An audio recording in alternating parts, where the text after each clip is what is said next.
ભાવનગર પાલિતાણા દુષ્કર્મમાં મુખ્ય આરોપી વિરુદ્ધ ફરિયાદ કરવા એસપીને રજૂઆત કરવામાં આવી।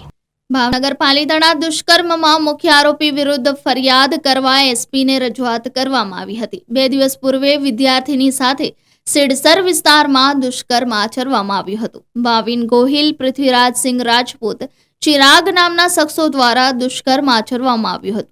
જ્યારે પોલીસ દ્વારા માત્ર એક જ શખ્સ વિરુદ્ધ ફરિયાદ દાખલ કરતા એસપીને રજૂઆત કરવામાં આવી છે। સંજીભાઈ બાબરિયા।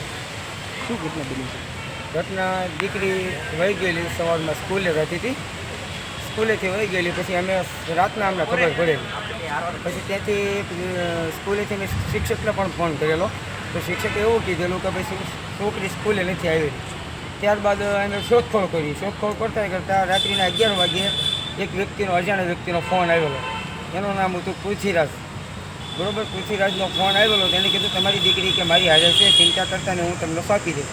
આખી રાતે અમને ગોળ ફેરવ્યા રાખ્યા, પણ દીકરીને રાખેલી સિત્સરમાં રાખેલી, આખી રાતને એક દિવસ માટેને રાખેલી, અને એ લોકો મૂકી દઈને દીકરીને વગેરે એની માટે દુષ્કર્મ કરેલું છે। અને મુખ્ય આરોપી પૃથ્વી છે, કન્ફર્મ જ છે। ક્યાં રજૂઆત કરવા? એસપી કચેરી। દીકરી ક્યાં રહેશે? દીકરી પાલિતાણા રહી। Reporter Firoz Malik, Janadesh news, Bhavnagar.